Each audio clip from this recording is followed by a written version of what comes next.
Hi everyone. प्रत्येकाने दिवसाची सुरुवात कशी करावी हे त्यांच्यावर डिपेंड असतं. पण माझी सुरुवात गरम पाण्याने होतं. जरा बाल्कनीत आले आणि सूर्योदयाचे जे क्षण आहे, जे बाहेरचं दृश्य आहे ते डोळ्यांनी बघत होते. त्यानंतर तर किचनमध्ये यायचंच होतं, कारण की आपलं जे ठरलेलं असतं सकाळी उठायचं, किचनमध्ये यायचं, स्वयंपाक करायचा, टिफिन बनवायचा, नाश्ता बनवायचा. सो माझं इकडे तिकडे चाललेलं होतं. जे काही करायचं होतं त्याचं आवराआवर करून इकडे प्रिपरेशन चालू होती किचनमध्ये. तर मग तिकडे गरम पाणी ठेवते उकळायला, म्हणजे आपल्याला पात्र पाहून तर तुम्हाला आयडिया आलीच असणार मी काय करते. मग त्याच तिकडे गॅसवर पात्र ठेवल्यानंतर मग इकडे स्वतःसाठी वेळ 5-10 मिनिट जरी असले ना आपल्यासाठी तरी भरपूर आहे, कारण की सकाळी थंडी पडलेली असतं आणि ते बाहेरचं दृश्य बघत मी गरम पाणी पिते. त्यानंतर मग इकडे ऑब्व्हियसली यावंच लागतं किचनमध्ये. आणि मग इकडे इडलीचं बॅटर, म्हणजे आज टिफिनवर इडली जाणार आहे मुलांच्या. तर मग स्कूलमधून ड्रॉप करून मग मी घरी यायला निघाले आणि घरी येते.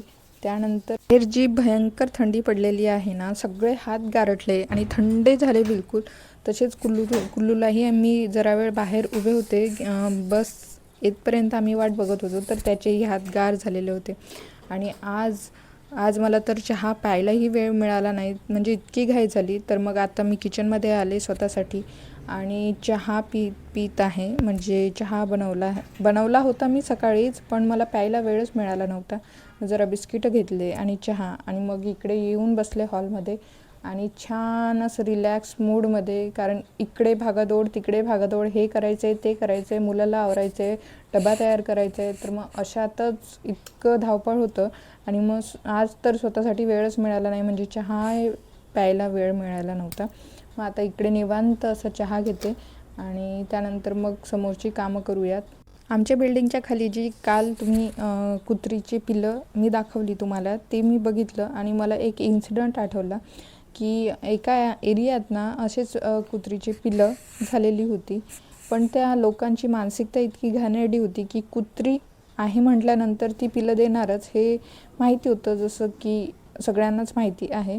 तर मग त्या ठरवलेल्या कॉलनीमधल्या मानसिकतेची इतकी कीव आली ना, की त्यांनी ना त्यांचे पिलं छोटे छोटे होते तर त्या कुत्रीलाच मारून टाकलं. म्हणजे काय, की कुत्रीला जर मारलं तर पुढे त्यांना बाळच होणार नाही किंवा त्या एरियामध्ये कुत्रे वाढणार नाही, अशी त्यांची मानसिकता होती. इतकी घाणेरड्या लेवलची मानसिकता, आणि खूप घिण येतं की अशा लोकांची मानसिकता आहे.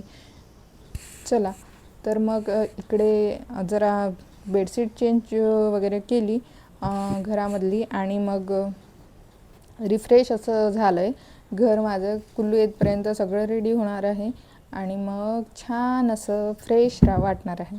त्यानंतर मग इकडे जे खाली जागा होती, खाली जागा, तिथे खूप गवत पसरलेलं होतं. तर मग इकडे त्यांनी जाळलं. तर मग एक काडी पेटवली आणि हवेने सगळं असं धूर आणि आग अशी पसरत गेली.